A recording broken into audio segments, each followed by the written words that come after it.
yang beranggotakan saya sendiri, Agi Septiani. Saya Mira Rahmawati. Saya Miranda Ayu Rahmadini. Yang kali ini akan membahas tentang materi logika molekuler organisme makhluk hidup. Tujuannya yaitu mampu menunjukkan sikap tanggung jawab untuk memahami falsafah biokimia. Yang akan lebih jelasnya, simaklah video berikut ini. Suatu makhluk hidup atau organisme adalah setiap entitas individual yang mampu menjalankan fungsi-fungsi kehidupan. Organisme diklasifikasikan berdasarkan taksonomi menjadi kelompok-kelompok seperti hewan, tumbuhan, dan fungsi yang multiseluler atau mikroorganisme uniseluler seperti protista, bakteri, dan archaea. Klasifikasi makhluk hidup merupakan suatu cara dalam mengelompokkan makhluk hidup dengan berdasarkan kesamaan ciri yang dimiliki. Dan tujuan dari mengklasifikasikan makhluk hidup ialah untuk mempermudah dalam mengenali, membandingkan, serta mempelajari makhluk hidup. Selanjutnya ada karakteristik makhluk hidup. Pertama, makhluk hidup mampu bernapas. Napasan juga dikenal sebagai respirasi. Dikatakan suatu sistem biologis yang terdiri dari organ dan struktur lain yang digunakan dalam proses pertukaran gas pada hewan, tumbuhan, dan manusia. Yang kedua, makhluk hidup mampu bergerak. Setiap makhluk hidup bergerak dengan cara yang berbeda.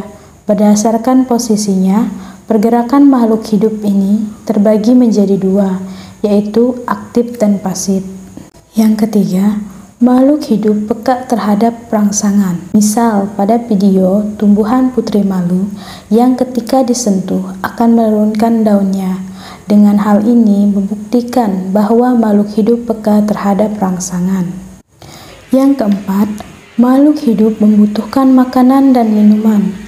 Untuk mempertahankan hidupnya, hampir semua makhluk hidup selalu memerlukan asupan energi dan juga nutrisi dalam tubuhnya. Dijelaskan juga dalam video, terdapat dua orang wanita yang sedang makan dan minum. Hal ini membuktikan bahwa makhluk hidup membutuhkan makan dan minum. Yang kelima, makhluk hidup tumbuh dan berkembang. Jika dilihat secara fisik, makhluk hidup akan terus bertumbuh besar seiring berjalannya waktu. Dapat dilihat di video, tanaman kelengkeng menghasilkan buah. Dalam hal ini membuktikan bahwa setiap makhluk hidup tumbuh dan berkembang. Yang keenam, makhluk hidup bereproduksi. Proses reproduksi ini dilakukan dengan berbagai macam cara seperti seksual ataupun aseksual. Dijelaskan juga dalam video, seekor kucing sedang mengandung lalu melahirkan. Hal ini membuktikan bahwa makhluk hidup bereproduksi. Yang ketujuh, makhluk hidup mampu beradaptasi. Di video dijelaskan bahwa seekor ikan berwarna putih bergabung dengan ikan berwarna hitam. Ditunjukkan bahwa terlihat bahwa makhluk hidup mampu beradaptasi.